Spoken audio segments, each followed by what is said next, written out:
Hello বন্ধুরা, আজকে 30 days video চ্যালেঞ্জের সেকেন্ড দিন। দেখো আমি এমডিএফ বোর্ড দিয়ে আজকে ফেব্রিক জুয়েলারি বানাবো। এগুলো দেখো সাইডটা একটু কালো লাগছে, কিন্তু এটা যেহেতু লেজার দিয়ে কাট করা হয় তার জন্য একটুখানি সাইডগুলো এরকম ব্ল্যাক ব্ল্যাক টাইপের। এটা কোনো ডিফেক্ট বা কোনো খারাপ কিছু নয়।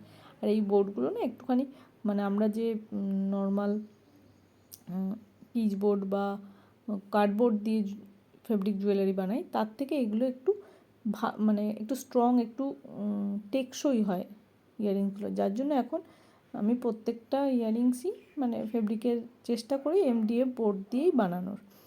এগুলো এরকমই কাটিং কিনতে পাওয়া যায়, সেরকম নিয়ে আমি বানাচ্ছি। দেখো আজকে একটা ইয়াররিংস বানাবো, ভীষণই লাইট ওয়েটেড হয় এই ফেব্রিক জুয়েলারিগুলো। এটা দেখো আমি একটা ড্রপ শেপের এমডিএফ বোর্ডটা আছে সেই থেকে একটুখানি বড় মাপের ফেব্রিক কেটে নিয়েছি এবং ফেব্রিকটার সাইডে দেখো ছোট ছোট কাট দিয়েছি। কাট দেওয়ার ফলে এটা মুড়তে আমার সুবিধা, যাতে শেপটা খুব সুন্দর আসে। দেখো একদম ড্রপ শেপ এসছে। আর যদি কাট না দেওয়া হয় সেক্ষেত্রে একটুখানি কাপড়গুলো ভিতরে ভাঁজ ভাঁজ হয়ে যাবে, একটু ফিনিশিংয়ে একটু প্রবলেম হয়। এবার আমি সুতো পরিয়ে ডবল করে নেবো সুতোটা দিয়ে। এটা এই দেখো এই সিসি হ্যাঙ্গিং যে বিডসগুলো হয় সেগুলো দিয়ে আমি নিচটা ডিজাইন করব। আগে সুতোটা পরিয়ে নিলাম, দিয়ে একটা মাপ করে নিলাম মোটামুটি। শুধু এই ড্রপের নিচের পোর্শনটা আমি এই হ্যাঙ্গিং বিডসগুলো দেবো। দেখো এইভাবে একটা একটা করে আমি সূচের মধ্যে ভরে নেব এবং যতটা লেন্থের আমি নেব ততটাই আমি মাপ করে একেবারে সুতোর মধ্যে ভরে নেব। ভরে একদম লাস্ট মোটামুটি একটা সমান মাপ নিয়ে, মানে ডান দিক বাঁ দিক যাতে সমান হয় সেরকম মতো নিয়ে আমি এটাকে স্টিচ করে দেবো।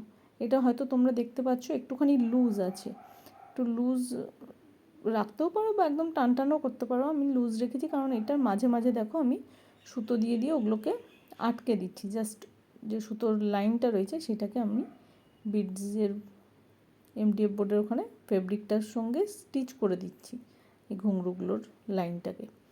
এবার এই ঝুমকোটা আমি এখানে হ্যাং করব। এই ঝুমকোগুলো দেখো, এটার ঝুমকোর উপরে যে বিডসটা এটা একটু বেরিয়ে আছে, এটাকে আমি ঠিক করে দিলাম। এই ঝুমকোগুলো ভীষণ লাইট ওয়েটেড হয়।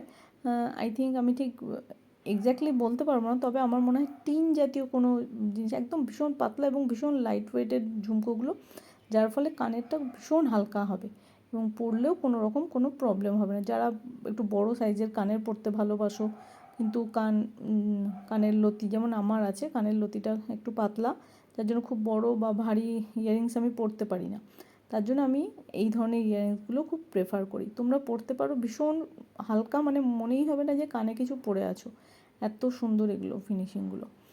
যাই হোক, এই ঝুমকোটা আমি লাগিয়ে দিয়েছি, দেখো কতটা সুন্দর লাগছে দেখতে। এবার সুতোটা কেটে আমি পিছনে স্টাডটা অ্যাড করে দিয়েছি।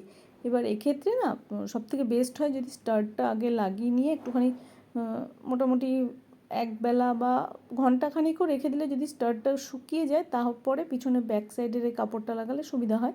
কিন্তু আমি যেহেতু একসঙ্গে ভিডিও করছি তাই আমি কাপড়টা একসঙ্গেই লাগিয়ে দিচ্ছি, মানে এমডিএফ বোর্ডের মাপে বা তার থেকে একটু ছোটো সাইজের আমি কাপড় কেটে নিয়েছি, দিয়ে পিছনে আঠা দিয়ে লাগিয়ে নিয়েছি। দেখো এরকম সেম আর একটা তৈরি করে নিয়েছি। কেমন লাগলো জানিও।